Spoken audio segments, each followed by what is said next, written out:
अस्सलामुअलैकुम dear viewers, मैं ज़हूर ज़मीर और आज मेरे साथ हैं एक ख़ास मेहमान डॉक्टर मोहम्मद नवाज़ शरीफुद्दीन, जिन्होंने हाल ही में यूपीएससी क्रैक किया है और 778 रैंक जिनकी थी यूपीएससी में।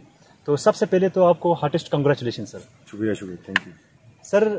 कैसा फील कर रहे हो? What are you feeling now, मतलब आफ्टर रिजल्ट के बाद? तो फीलिंग तो बहुत अच्छी आ रही, क्योंकि ये एक ऐसा ड्रीम था जो मैंने पिछले 3-4 साल से मैं जिसके लिए काफ़ी हार्ड वर्क कर रहा था, और फैमिली मेम्बर्स का भी ड्रीम था।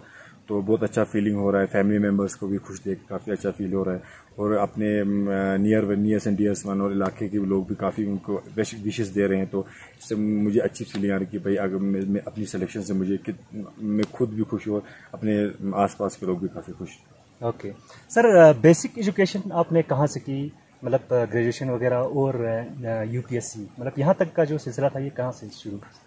मेरी असल स्कूलिंग तो Jafaria academy modern education Kargil से हुई है। यहाँ तक मैंने 10 तक मैंने पढ़ी, और 11-12 मैंने श्रीनगर में जहलिम पब्लिक स्कूल में की। फिर मैंने अपनी under graduation as a veterinary student SKUAST Kashmir में की।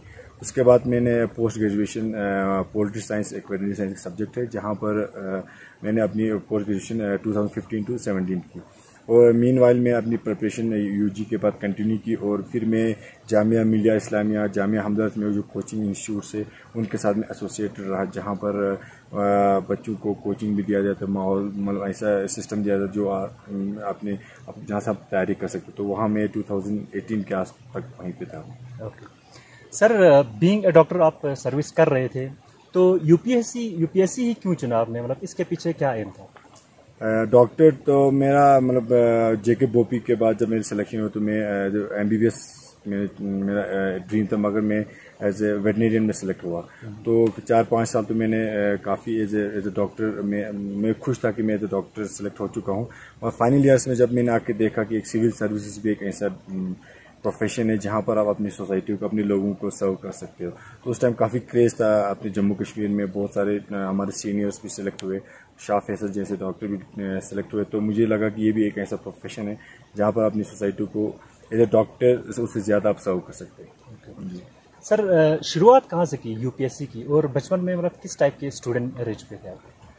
शुरुआत तो मैंने यूपीएससी की मैंने फाइनल ईयर्स में किया। तो तब मुझे पता चला, तो तब मैंने ये बुक्स सर्च करना है, तो मटेरियल जमा करना मैंने स्टार्ट किया। तो बचपन में तो मैं एवरेज स्टूडेंट ही था, तो काफ़ी हार्ड वर्क करना पड़ता था, एक्स्ट्रा एफर्ट लगाना पड़ता था। मगर हर किसी स्टूडेंट का अपना अपना एक एडवांटेज होता है, कभी अपना डिसएडवांटेज होता है। तो वो मेरा एक था कि मैं थोड़ा मतलब किसी भी चीज़ को थोड़ा एक्स्ट्रा पुश देता था। ओके सर, बहुत सारे स्टूडेंट्स का हमेशा ये सवाल रहता है कि शुरू कहाँ से करें, तो आपने कहाँ से स्टार्ट किया? शुरू मुझे लगता है कि एग्ज़ाम को सबसे पहले मतलब आपको पहचानना है कि इसकी रिक्वायरमेंट क्या है, इसमें किस टाइप की कंपटीशन है। और शुरू ये है कि आपको इसका सिलेबस आपको बहुत अच्छे से पहचानना है, प्रीलिम्स का, मेंस का, और उसमें रिक्वायरमेंट क्या है। बाकी एज ए मटेरियल आपको अगर बेसिक्स आप किसी भी बैकग्राउंड के होंगे तो आपको एनसीईआरटी से स्टार्ट करने होते हैं। 1 साल लगभग आपको एनसीईआरटी कवर करने होते हैं, 6 to 12। उसके बाद फिर आप स्टैंडर्ड बुक्स मटेरियल आप कोचिंग आप कंसल्ट कर सकते हैं। ओके तो sir, time management is very crucial, तो टाइम कैसे मैनेज करते थे सर आप? टाइम मैनेजमेंट डिपेंड करता है कि आपका आप साइड में क्या कर रहे हो। आप पढ़ाई कर रहे हो, पीजी कर रहे हो, कि आप कोई जॉब भी कर रहे हो, या आप ऐसे नॉर्मली कुछ बिना किए आप प्रिपरेशन कर रहे हो।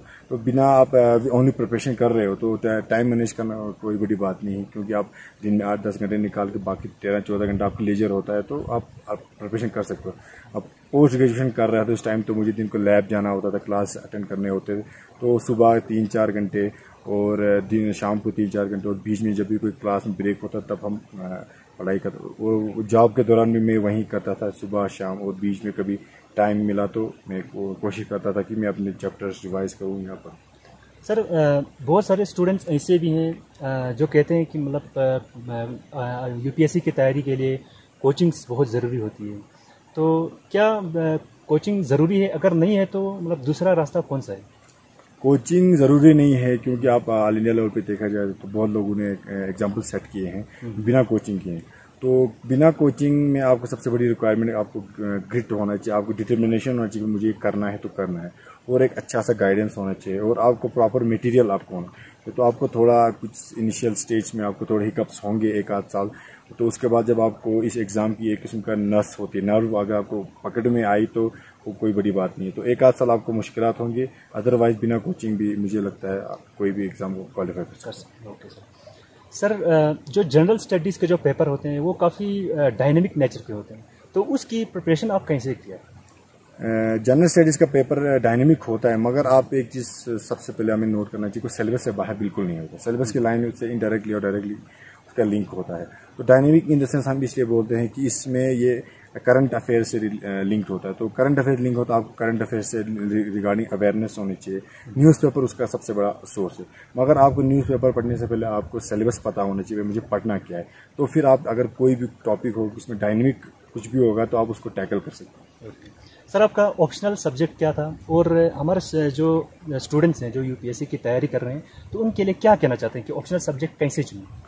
मेरा अपना ऑप्शनल सब्जेक्ट मेरा अपना वेटनरी साइंस ही था, तो क्योंकि मैं उसमें मेरा अंडर ग्रेजुएशन भी था और पोस्ट ग्रेजुएशन भी था, तो मैंने एक टाइप का रिस्क नहीं लिया कि मैं दूसरा सब्जेक्ट लेके अपना टाइम उसमें लगाऊं नया सब्जेक्ट पढ़ने में। तो मुझे ये भी आया कि वो एक टेक्निकल सब्जेक्ट उसमें स्कोरिंग होता, तो मैंने उसी सब्जेक्ट मैंने कंटिन्यू नहीं किया। मगर आप ऑप्शनल सब्जेक्ट चुनते वक्त सबसे पहले आपको देखने का आपको इंटरेस्ट है कि नहीं, और उस सब्जेक्ट का सिलेबस देखना होता है। मगर इंटरेस्ट अगर आप है आप उसमें आप, और मटेरियल भी एक अवेलेबिलिटी भी एक इम्पॉर्टेंट चीज़ होता है सब्जेक्ट चुनना। मगर सबसे ज़्यादा इम्पॉर्टेंट है कि आप उसको आप इंटरेस्टेड हो कि नहीं, उसमें आपको कितना इंटरेस्ट उस सब्जेक्ट के बारे में। तो इंटरेस्ट होना बहुत ज़रूरी है। तो सर जो यूपीएससी का जो इंटरव्यू होता है जिसे हम पर्सनैलिटी टेस्ट कहते हैं, तो वहाँ पे जो इंटरव्यू मेंबर्स होते हैं वो क्या देखना चाहते हैं? इंटरव्यू इतना जितना हम समझते हैं कि भाई ये बड़ा वो सिस्टम है, ऐसा कुछ नहीं। एक नॉर्मल कन्वर्सेशन होता है, 5 मेंबर्स बैठ रहे होते हैं, वो आप जिस आपकी पर्सनैलिटी को जानना चाहते हैं। वो जब भी आप अंदर जाते हो वो पहले आपको कंफर्ट करते हैं कि आप रिलैक्स हो, पहले 2-3 मिनट आपको अपना इंट्रोडक्शन लें, कहाँ से हो कैसे हो।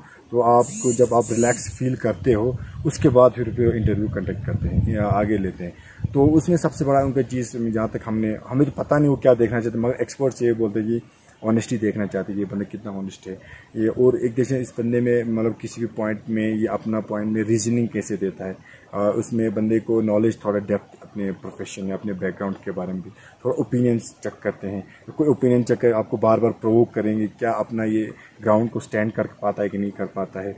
एज एन एडमिनिस्ट्रेटर ये हैंडल कर कोई केस स्टडी देते हैं कि आप ऐसे हो, कोई सिचुएशन देंगे, उस सिचुएशन को सॉल्व कैसे करते हैं, ये चीज़ें देखते हैं। तो उससे फिर ओवरऑल वो अपना असेसमेंट करते हैं, फिर वो अपने स्कोर करते हैं उसी से। ओके सर, आपने कितने अटेम्प्ट्स दिए और उनमें क्या गलतियां रहीं, ताकि जो हमारे जो आने वाले जो स्टूडेंट्स हैं वो गलतियां वो ना करें? तो आप क्या देखते हैं कि कौन सी गलती रह चुकी है? मेरा तो ये 5th अटेम्प्ट था, मगर गलती अगर आपको अवॉइड करना है तो मुझे लगता है मैं भी किसी भी स्टूडेंट को मैं करता हूँ कि भाई आप अटेम्प्ट देने से पहले 1.5-2 साल आप पूरी तरह प्रिपरेशन करें।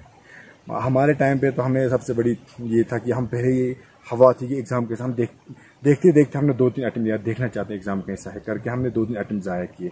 और अगर आप 1.5-2 साल पहले आपने अच्छे से प्रिपरेशन की हो तो आपने सारा बेस कवर किया और सिलेबस कवर किया, तो आपका अटेम्प्ट भी वेस्ट नहीं होगा, आपके साल भी वेस्ट नहीं करें। उसके लिए आपको अच्छे से गाइडेंस होनी चाहिए और आपको 1.5-2 साल एक जगह बैठ के पढ़ने की एक किस्म की डिटर्मिनेशन होनी चाहिए, ताकि आपके अटेम्प्ट्स भी कम लेगा और आपको जल्दी सिलेक्शन। आखिरी क्वेश्चन, जो हमारे स्टूडेंट्स हैं जो यूपीएससी एस्पिरेंट्स हैं, तो उनके लिए आप क्या मैसेज देना चाहते हैं कि इसमें क्या रिक्वायरमेंट्स हैं? इसमें सबसे बड़ी रिक्वायरमेंट है कि आपको मतलब मोटिवेशन होना चाहिए और आपके पास एक रीज़न होना चाहिए कि आप सिविल सर्वेंट क्यों बनना चाह रहे हैं। क्योंकि आपका पास अगर कोई रीज़न होगा कि मुझे इस वजह से सिविल सर्वेंट बनना है, तो वो मोटिवेशन, वो रीज़न आपको हमेशा मोटिवेट करते रहेगा।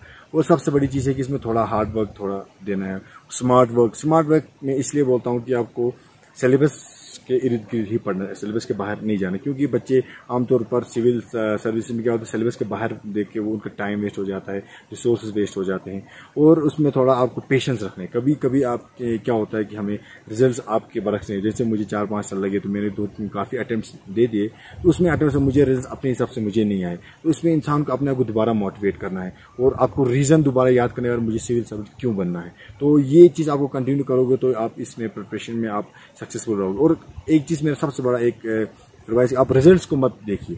रिजल्ट्स एक प्रोसेस का पार्ट, आप अपना प्रोसेस अच्छा कीजिए, एग्जाम की प्रिपरेशन, आपकी राइटिंग प्रैक्टिस, आपके एग्जाम की प्रैक्टिस आप अच्छे से कीजिए, वो प्रोसेस आप कंप्लीट हो जाएगा तो वो एंड रिजल्ट खुद बुक आ गया। हम लोग क्या करते हैं, हम एंड रिजल्ट पर ज़्यादा फोकस करते हैं कि मैं ये बनूँ वो बनूँ, तो उस इन मीन टाइम हम प्रोसेस को भूल जाते हैं। तो प्रोसेस हमें अच्छा से इम्प्लीमेंट करना है, तो रिजल्ट आपकी मेहनत पर भी और थोड़ा लक हो, ऊपर वाले की नज़र हो, तो रिजल्ट भी इंशाल्लाह ताला अच्छा ही आए। ओके, तो ये थे डॉक्टर मोहम्मद नवाज शरीफुद्दीन, जो कि शिमशा द्रास के रहने वाले हैं, डिस्ट्रिक्ट कारगिल के पहले यूपीएससी क्रैक जिन्होंने किया था।